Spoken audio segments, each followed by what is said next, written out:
the station covering all of the DMV. This is DC News Now.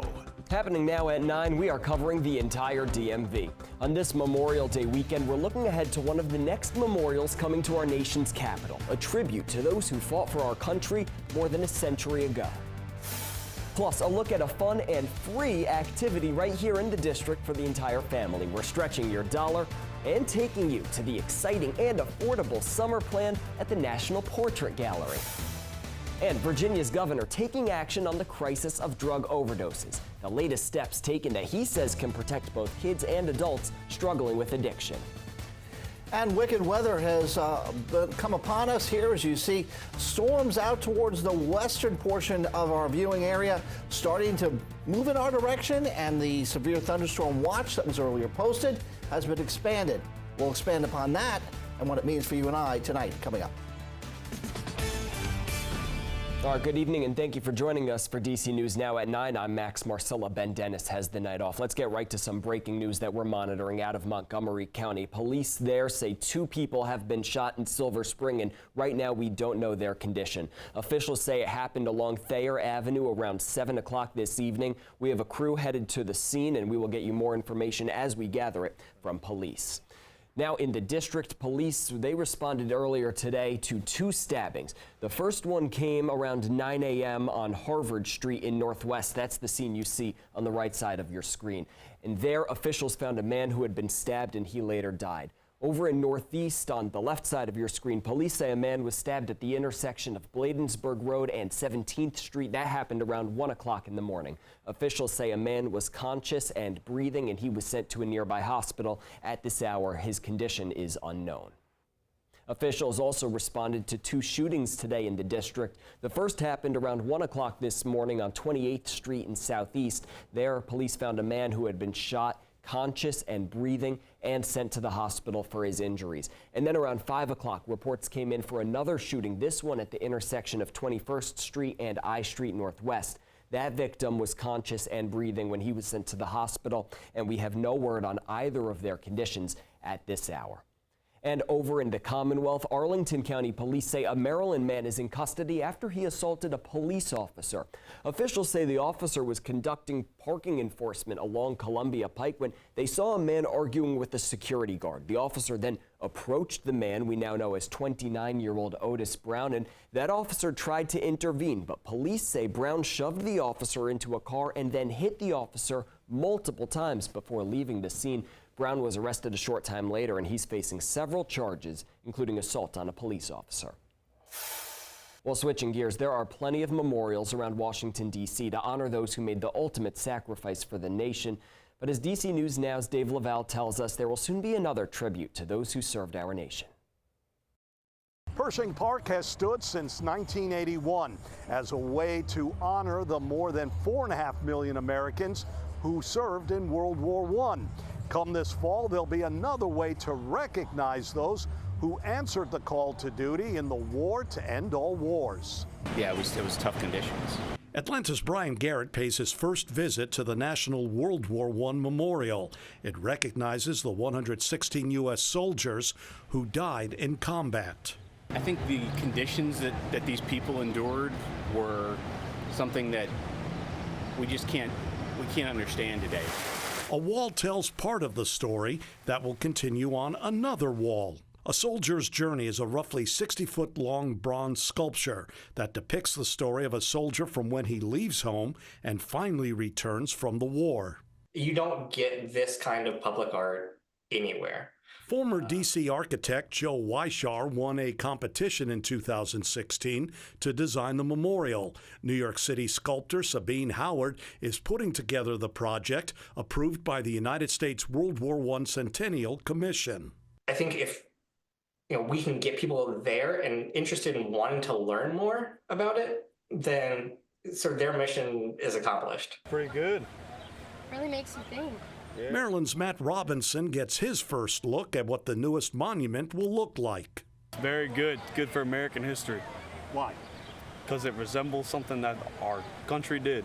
Pershing Park beat out 2 other locations around the district where a soldier's journey will be told. You'll be able to see the monument for yourself when it's officially unveiled September 13th. At Pershing Park, Dave Laval, DC News Now. All right, thank you, Dave. Meanwhile, the cargo ship that caused the collapse of Baltimore's Key Bridge is expected to head down to Norfolk, Virginia in the next month or so. Maryland Governor Wes Moore says the Dolly will stay in Baltimore for 4 to 6 weeks, and then it will be sent to Norfolk for repairs.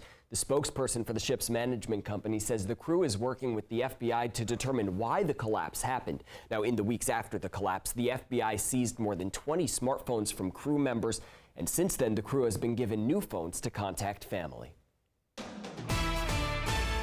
And we're joined now by DC News Now meteorologist Scott Sumner. Scott, of course, it's expected for many of us a long weekend, with Monday, tomorrow being a day off work, but not necessarily the best day to go outside. You're tracking the forecast for Monday. What does it look like?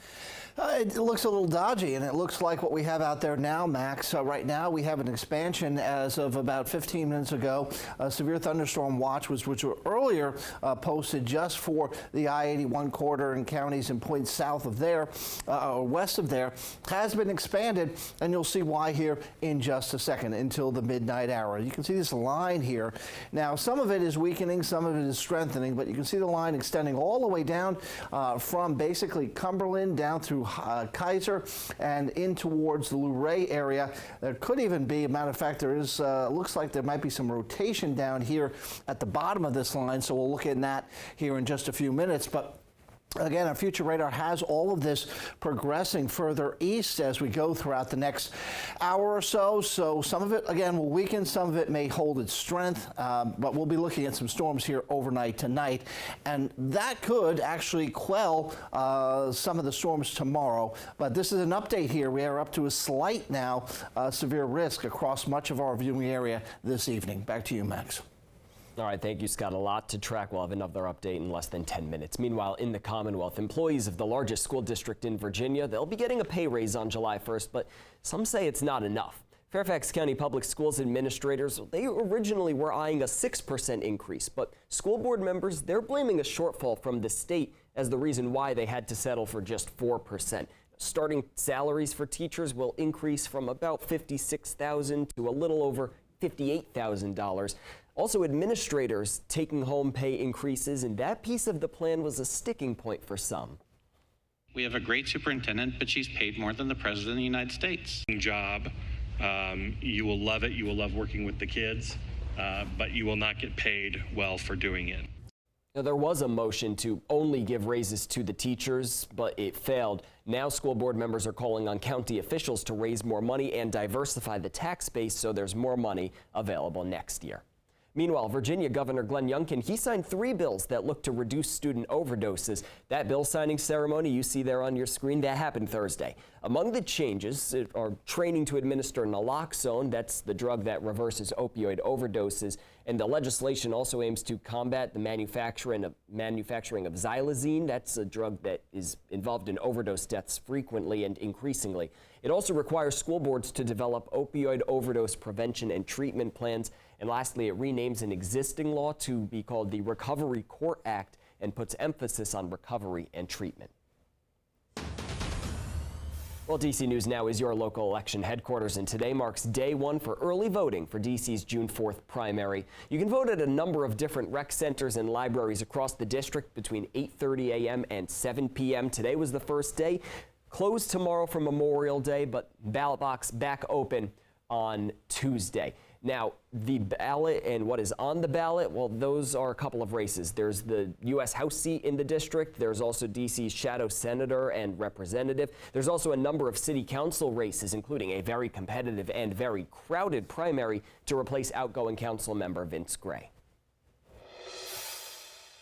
Well, happening tomorrow to wrap up your Memorial Day weekend, the fallen men and women who sacrificed their life for our country, they'll be honored tomorrow at Arlington National Cemetery at the National Memorial Day observance. It begins at 11 a.m. in the Memorial Amphitheater. It's free and open to the public, and seating is first come, first serve. There will be a wreath laying at the Tomb of the Unknown Soldier, and then a parade of colors by veterans organizations and some remarks. Now, with millions of people hitting the road this weekend and continuing to do so, police in the DMV they're increasing patrols to make sure that those drivers are safe on those busy roads. DC News Now's Haley Milon brings us up to speed. With all those drivers on the road, law enforcement is working to keep you safe no matter where you are in the DMV. And whether you're traveling locally or headed to the beach, you'll see increased state trooper patrols both in Maryland and Virginia. Maryland State Police says patrols will crack down on impaired drivers and drunk drivers, focusing on routes 50, 13, 301, 404, and 413. They'll also focus on interstates 495 and I-95 and I-695. And over in Virginia, State Police kicked off Operation Crash Awareness Reduction Effort. All available state police troopers and supervisors will be out on patrols. Officials say if you're attending a Memorial Day event, remember to be safe, and that includes having a designated driver if you plan on drinking. Don't let your friends drink and drive. Consider using public transportation or ride-share services. Always wear your seatbelt. Avoid using your phone to text or call, and don't drive distracted. And make sure you stay with DC News Now to be in the loop on road closures and weather conditions as you're traveling. I'm Haley Milon, DC News Now.